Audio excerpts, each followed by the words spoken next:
What's up, everybody? Welcome back to the channel. Today, we are going to be talking about a very, very important situation that all of us, we have on our minds, all of us that follow draft, dynasty, even redraft guys. Zach Charbonnet and Kenneth Walker, the running back situation in Seattle is a little bit of a mess. Of course, as you know, the Seahawks took Kenneth Walker last year in the second round.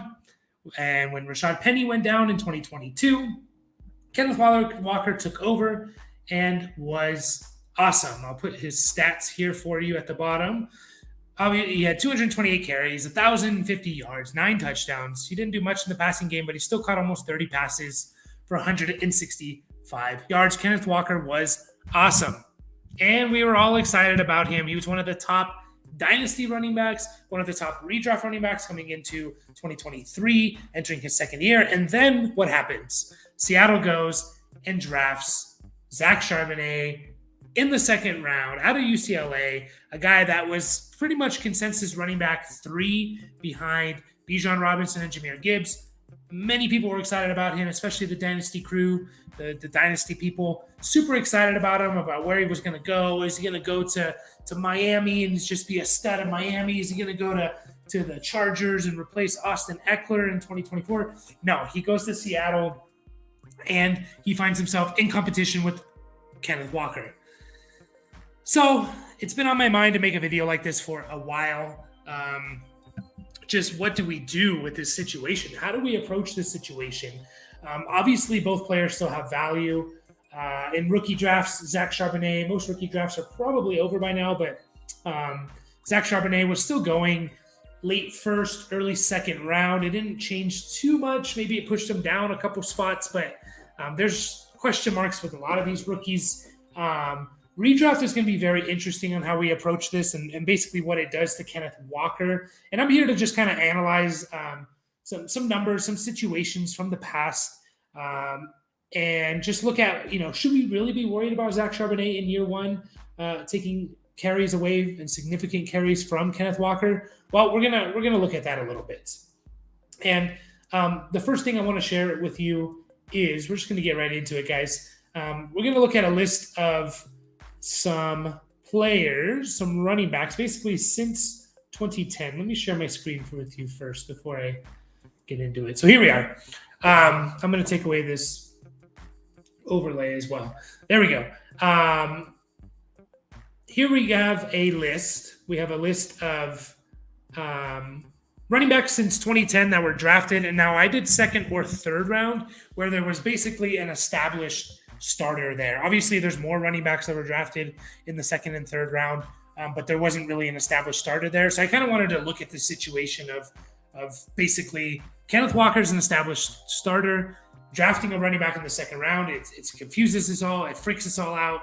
What are some previous situations where this has happened? And you can see the list here. I have the guys, the year they were drafted and the guys drafted, and of course what round they were drafted in.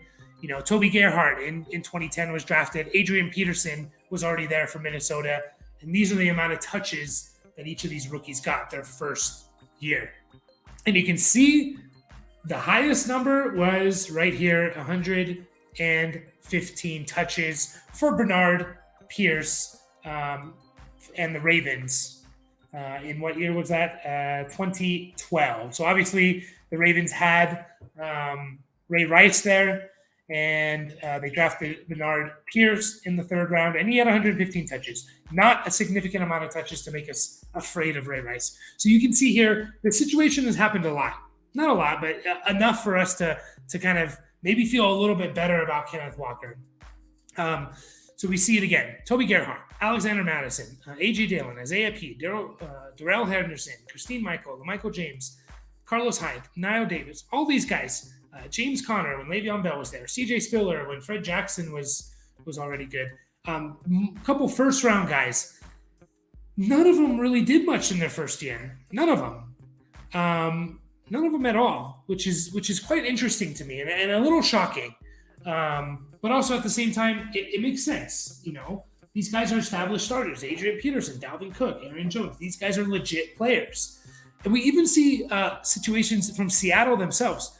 2013, Seattle drafted Christine Michael in the 2013 draft in the second round. A lot of people loved Christine Michael. He was like a workout warrior.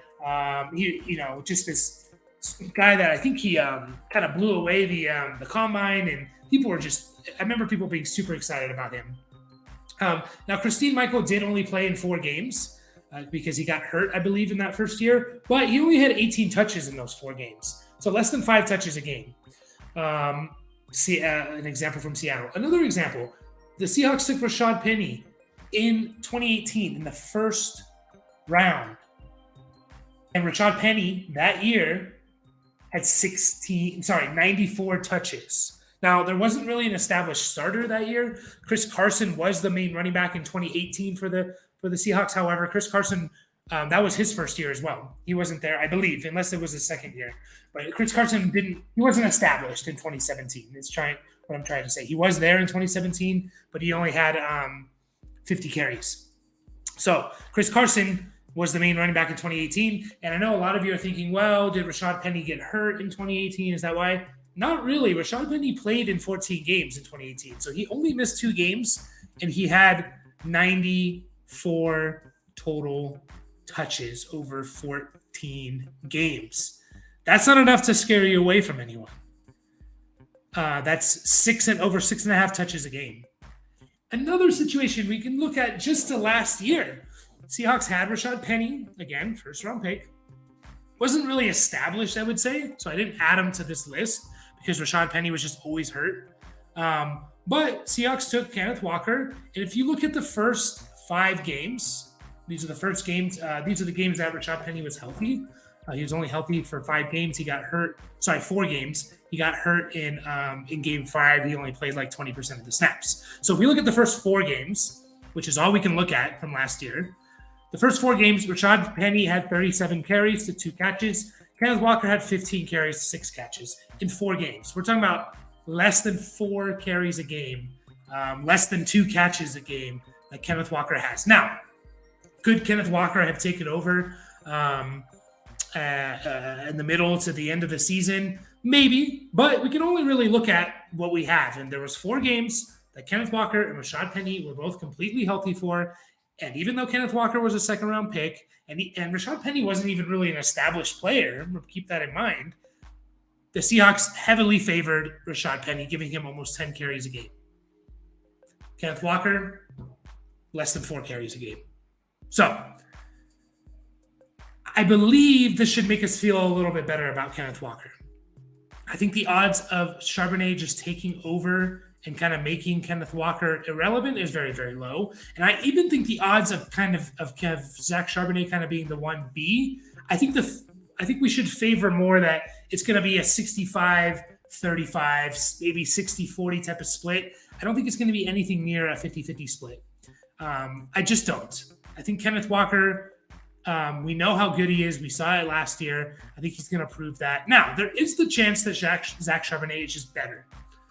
And the Seahawks, especially, are a team that has proven in the past that they don't care where you were drafted. If you're better, you're going to play. Think of Russell Wilson when he came in, 3rd rounder. There was the guy, I think it was Matt Flynn coming over from Green Bay that they gave a bunch of money to, and Russell Wilson won the starting job. Perfect example is in 2018, Rashad Penny was a first-round pick, played in 14 games. Chris Carson was an undrafted free agent or a 7th-round pick maybe, and he dominated the carries. So they don't care. So there is that chance, of course. But I find that hard to believe because we saw Kenneth Walker and we saw how good he was. So it makes me a little wary just to think, Kenneth Walker or Zach Charbonnet is going to make Kenneth Walker irrelevant. I just don't think that's going to happen. And I don't even think it's going to be a 1A, 1B situation.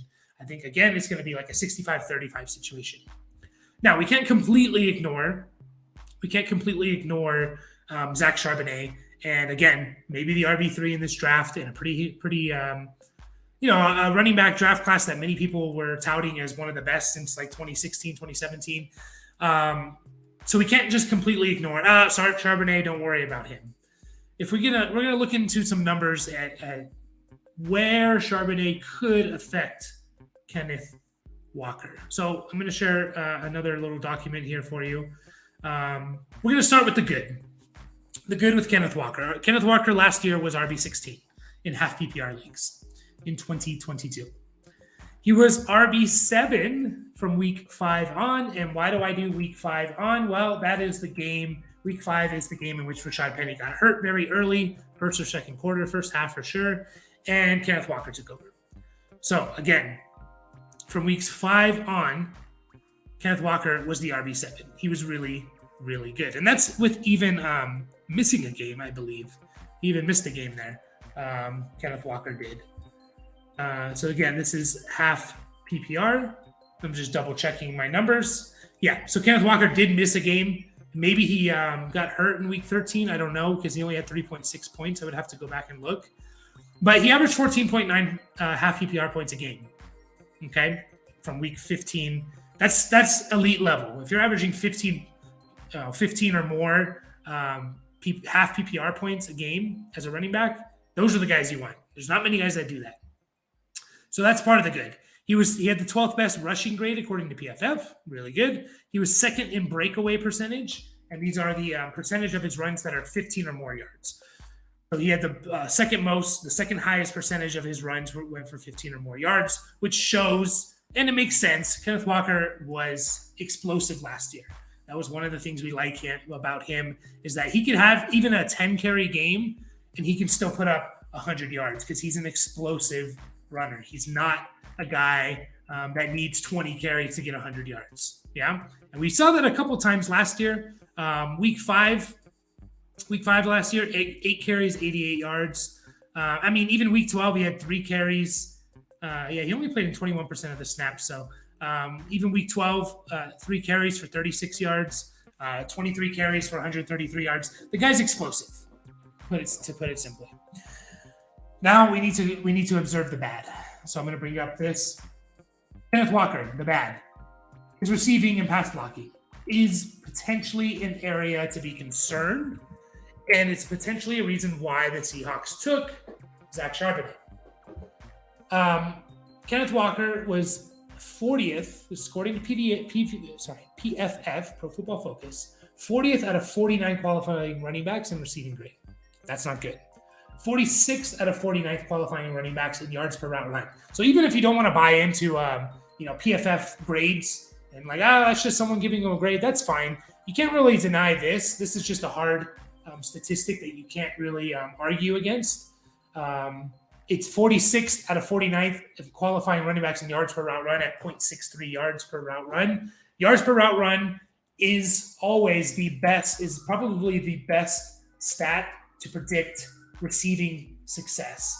If you look at top running backs, receiving running backs, top receivers, they always have the highest yards per route run. Again, I'm just going to run down a list here. Here's the top 10 of receivers in yards per route run last year. Tyreek Hill, Justin Jefferson, A.J. Brown, Jalen Waddle, Devontae Adams, Chris Olave, Cooper Kupp, Amon-Ra St. Brown, Stephon Diggs, CeeDee Lamb. Those are the top 10. I'd say those guys are really good receivers.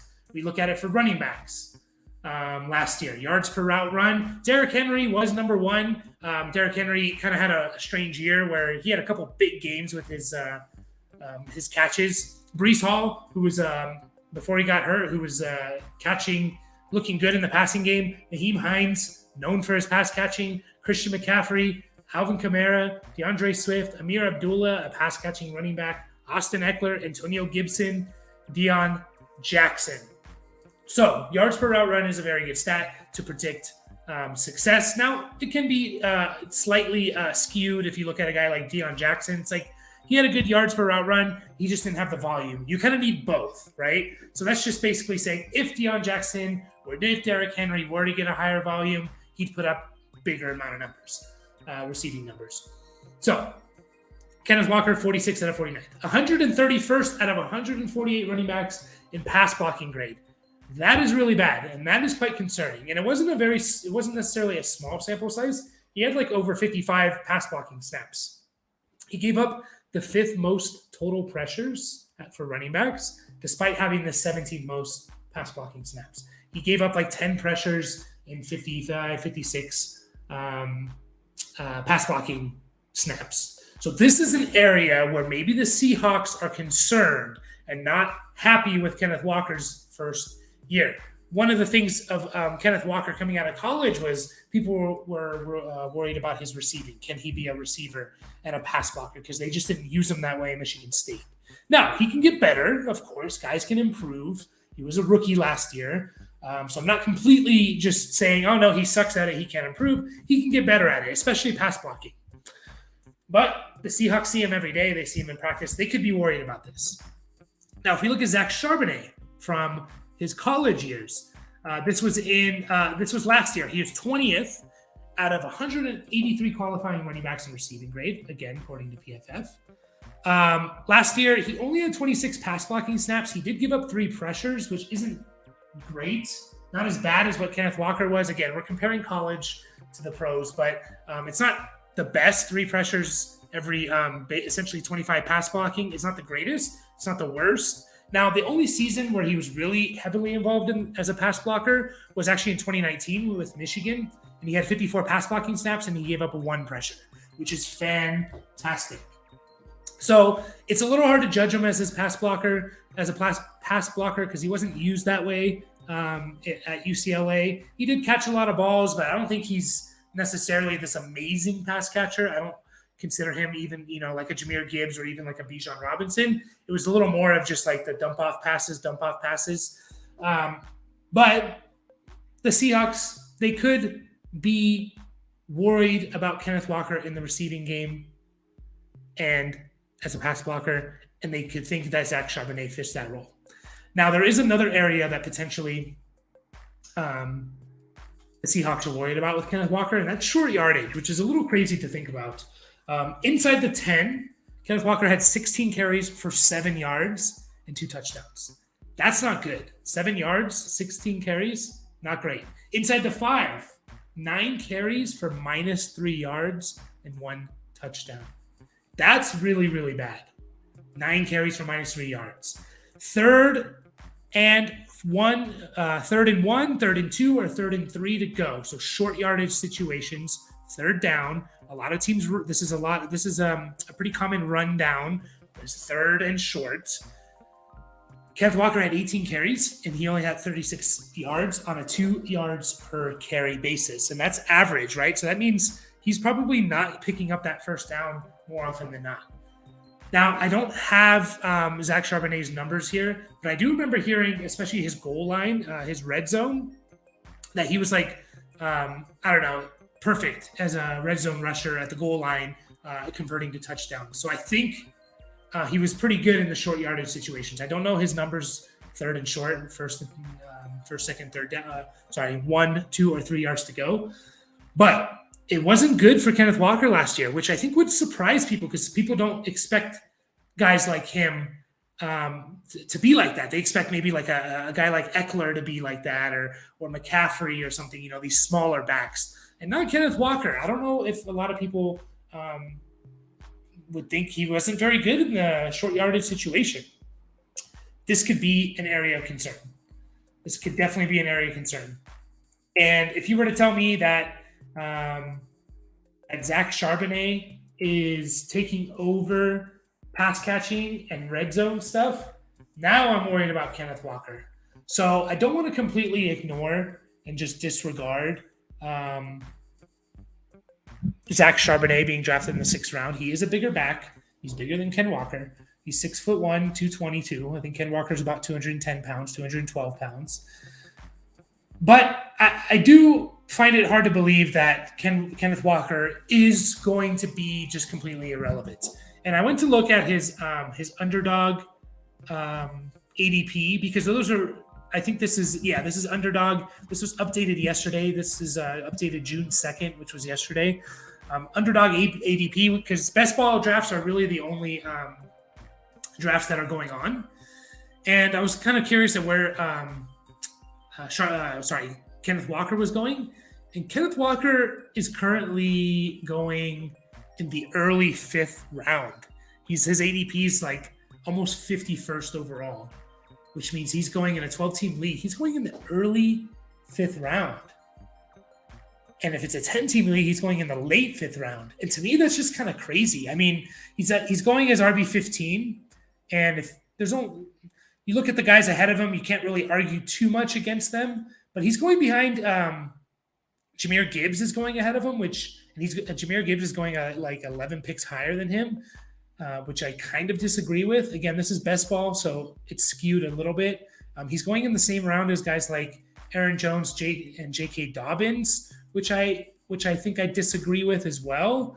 In terms of other players, he's going behind guys like Christian Kirk, T.J. Hawkinson, DJ Moore is going ahead of them, going ahead of Ken Walker. He's going in the same round as like Michael Pittman, George Kittle, Chris Godwin, and I think that's too low. And if you're telling me right now that I can get Kenneth Walker in the early mid, I can get him in the 4th round, I'm going to be super excited, and that's going to potentially change how I draft.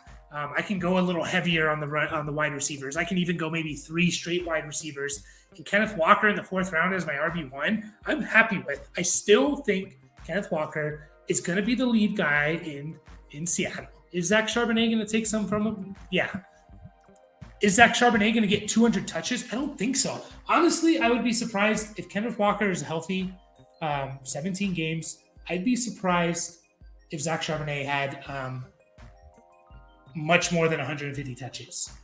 And I think even that is being a little kind. But I don't see him averaging 10 touches a game, Charbonnet. I just don't. I really, really don't.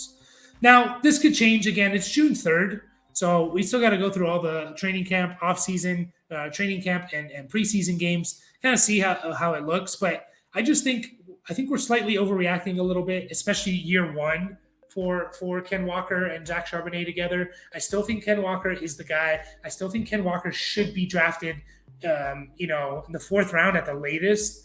And I still expect Ken Walker to get 200-plus touches and be an explosive runner like he was and showed in 2022. So that's my video, guys. We're going to be making more of these, just looking at certain situations and how to approach these situations, because they're kind of nightmares for fantasy football. I get it. It's you're just super worried about, do I spend a 4th-round pick on Ken Walker? What about Zach Charbonnet? And I think just thinking through it, a little bit, looking at the historical data is really, really good. And even looking at Seattle under Pete Carroll, 2 things real quick.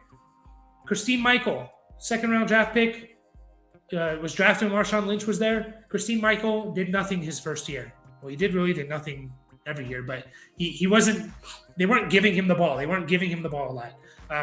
Rashad Penny, as a 1st-round pick, had less than 100 touches and played in 14 games. Last year, Kenneth Walker, with Rashad Penny there, Kenneth Walker, as a rookie, was averaging less than 4 carries a game.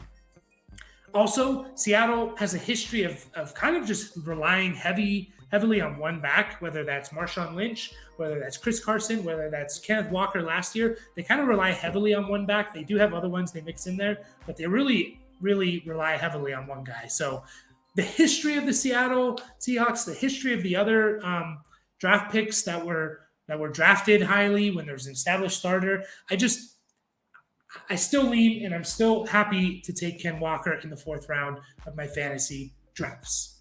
So there you have it, guys. That's all I have for you today. If you are still here, please like the video, subscribe to the channel. We're trying to get to 200 subscribers by June 15th, so that's 12 days. We need 4 more subscribers, so please, please, please subscribe, and we'll be putting out more Dynasty content for you, more fantasy football redraft stuff for you, all season long. So again, appreciate it. Catch you guys.